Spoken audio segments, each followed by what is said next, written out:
Be transparent what you can achieve mutually. Have a red flag in case if you see challenges. NGOs need to go beyond founder-led the madness. They need to invest the second level of leadership. Have your dashboards published on your websites, improve your websites, make it more interactive. You've got chatbots which are free, make them accessible. Try to do some unique programs, invest in pilots. So I would put it contingency costs, the audit fees, any incidental expenses part of the admin fee. Technology also has capability to address at scale and reduce your cost significantly over the time. Hello everyone, welcome back to Impact Insights with Tavishi, talk show about causes and effects. So let's continue from where we left off last week, where Nirbhay discussed the way CSR has been evolving with time and how these changes have affected NGOs as well as corporates. Today, we will focus on how NGOs can scale up and improve capabilities to achieve greater impact. Also, how all stakeholders can work in collaboration to achieve desired outcomes. So Nirbhay, do you think there is a significant information gap between corporates and NGOs which needs to be bridged in order to ensure that the funding is able to meet the objectives? If yes, what is this gap and why does it come?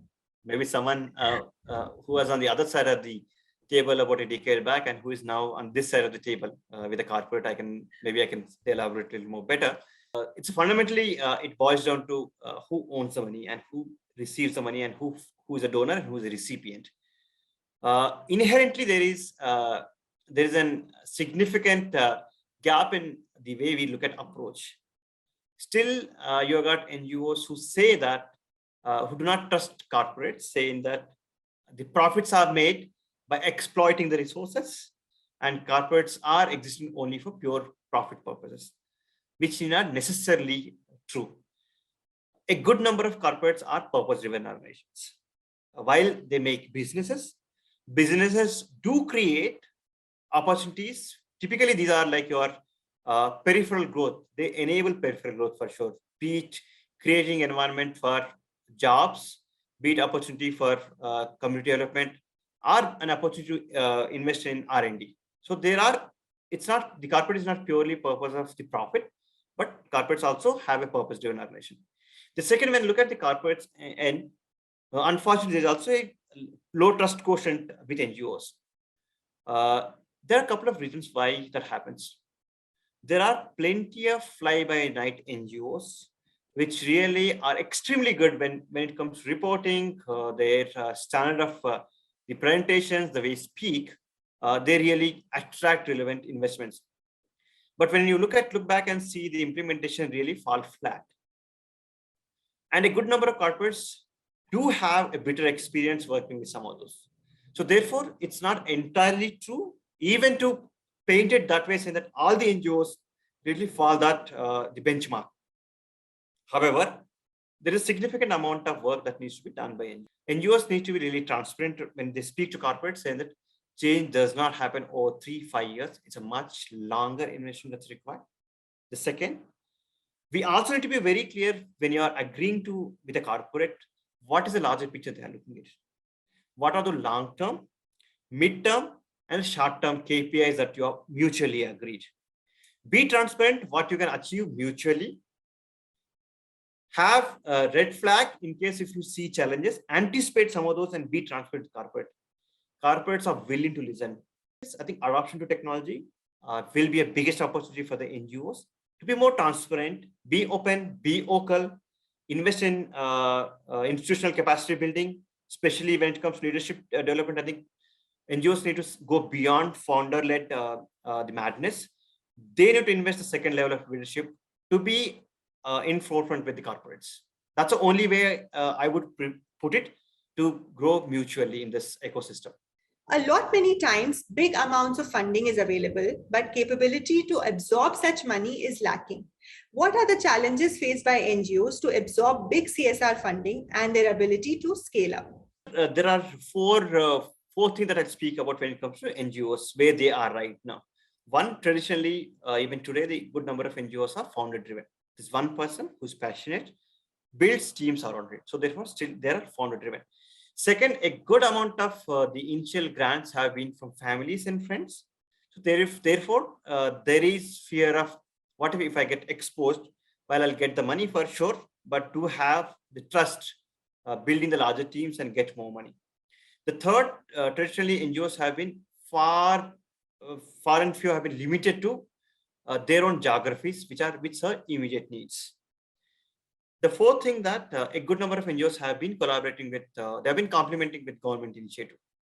They do leverage on government systems and the processes and drive some of those programs. When we have some of these 3-4 things which are traditionally been limiting NGOs, expecting them to expand overnight or scale overnight, it's certainly challenging. There are 3 things that I speak about how do NGOs can scale up. One, capacity building, internal capacity building for sure is something that I would highly recommend. Invest in your teams, go beyond founder driven approach, have the second level and third level leadership building is very, very essential. That also means that you also need to attract real talent from the market. Today, a good number of NGOs personnel are passion driven. They are struggling with the kind of papers that are there with the corporate. So therefore, the attrition when you look at it, NGOs, it's very, very high. They are 3 years they serve and they go to another NGO, maybe a corporate, they move to a transition. The second, which I have been saying that investment in process and system building for sure. Today, the world has really moved up. You've got technology in place. You do not necessarily invest in millions to improve your systems and processes. You've got good number of corporates giving tech pro bono solutions for free. So adopt some of those technology solutions, improve your efficiencies. Within that, I also share NGOs are very, very modest when they do a good work. Traditionally, they have been doing great work, which are far limited to their annual reports and maybe limited to their minds. They need not necessarily be modest about what they have been doing. They need to be really open, transparent, go basic and speak about what they have been doing from an impact point of view. So make use of social media for sure. That's the biggest thing that they really can make use of it. Have your dashboards published on your websites, improve your websites, make it more interactive. You've got chatbots which are free, make them accessible. So therefore, anyone who wants to work or associate with NGO should not go back saying that, no, I'm not able to get the relevant information. The last thing that I say that while I spoke about capacity building, adoption to technology, the third one is also about look at whom else you can be part of your advisory board. Bring in relevant corporate leaders, bring them out as part of your board, work with them closely, try to do some unique programs, invest in pilots. So therefore, some of these really help NGOs to really have that capacity to scale up initiatives. It's only a matter of building their own process and systems, believe in themselves to scale up. Corporates are here to support them for sure. When it comes to project costs, admin expenses have always been a question mark. Can you give us some clarity as to its components and whether it can be part of CSR funding and how? I think it's all about how are we defining those admin costs. Admin costs are those, you can always rename it. Is it apportioned cost? Is it managerial cost? Is it leadership cost? Is it pure the admin cost, which is not contingency cost? So you need to make it you need to make it transparent to the corporates what are those admin costs are. I don't think if there is a rational, any corporate would say no to some of those costs. Today, we don't even negotiate on any of those. We have a prefixated cost in place and we go ahead with that. Anything that's about leadership cost and apportioned cost should be part of the project. Need not necessarily be part of the admin cost. So therefore, be transparent. Corporate should fund. I don't see a challenge at all there. Unless these are 2-digit and bigger numbers, which is going to be challenging for the corporate to fund, because I do have, me as a CSR lead, I'm accountable to the board to explain and seek their approvals. So therefore, we need to be realistic to realities and put the relevant percentage as an admin cost. When a corporate funds an NGO, there are multiple ways how we look at a project proposal. One, for sure, you have the program costs, which are human resources, which are said and given. There is no way that I can escape. In a sense, we have to fund if you have to run a program. Then you have got CapEx expenses, which are typically your infrastructure support. Then you also have the OpEx, are the costs that include maybe you want to build a system, maybe the telephone expenses, or maybe the laptops, and some of those you want to really put in. which are given and part of the program that you go ahead and fund.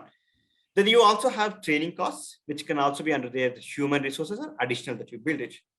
Now you also have contingent costs, which are over and above all the expenses that I said, which are unsaid expenses, could be stationary, and some of those could be part of your admin cost, or could be typically that when I look at CSR grants, you also need to shell out 2% to 3% cost towards your audit expenses. Right? An NGO need to pay to a third party to get audited, which are typically 3 to 5% of the cost. So you can be very transparent with your corporates in that, hey, while I receive X amount of money, 3% of anywhere I have to shell out towards my admin cost. So I can't towards my audit fee, so which I cannot say no to it, right? So which corporate will say no to it when you make it transparent? So therefore, I would put it contingency costs, the audit fees, any incidental expenses part of the admin fee, which could be less than 8%, which is nominal, which is acceptable. Now I'll come to say that, hey, but my leadership team really participate. I have a program manager, not just about having a team that's running the program in the field. In that case, maybe put about 5% of your CEO's costs as part of the project. Maybe put about 10 to 15% of your program manager who is also managing another program. So that way you are making as a leadership cost part of a CSR project. So you are more transparent and therefore you are reducing admin costs. That was about it on CSR. Actually, digressing a bit from that, I wanted to ask you that, you talk a lot about tech for good. Can you throw some light on that concept? I do believe in tech for good, technology for doing good. Technology brings in technology an enabler for sure. Technology can bring in scale. Technology will bring in efficiency. Technology will bring in transparency. Technology also has capability to address at scale and reduce your cost significant over the time. So when we speak about technology for good, purely technology traditionally has been used in terms of innovations. But of late, over the last maybe a decade plus ago, there are NGOs doing extremely good work where they have documented their work using technology, or they have invested highly in building innovation solutions. But however, who trusts on technology than the new age corporates who really believed in technology and still believe in technology? All of us, when I talk about India and the CSR systems, we've got a good number of corporates, plenty of them are being the new age IT companies. Most of us believe that technology bring in relevant skill set to NGOs. When I look at technology for good, it's all about connecting a corporate to an NGO to their solution. Bring in relevant skill set. Today, corporates can also invest if you're talking about, say, IoT, Internet of Things, to solve a water problem. I'm just giving an example today. Corporates are masters in IoT. Corporates can bring in AI. Corporates bring in dashboards. Corporate can bring in efficiencies or improvement in your HR practices, your internal systems. So therefore, how do we leverage technology that's either owned, either co-created by corporate, or maybe it's already created by social enterprise? So bring all of them on a single platform. So you've got social challenges in the communities. You bring in relevant solutions done by social enterprises. Bring in the corporate under one platform who are already addressing some of those challenges. And the new age companies do have a skill set in the form of their employees who are more than happy to give their pro bono time.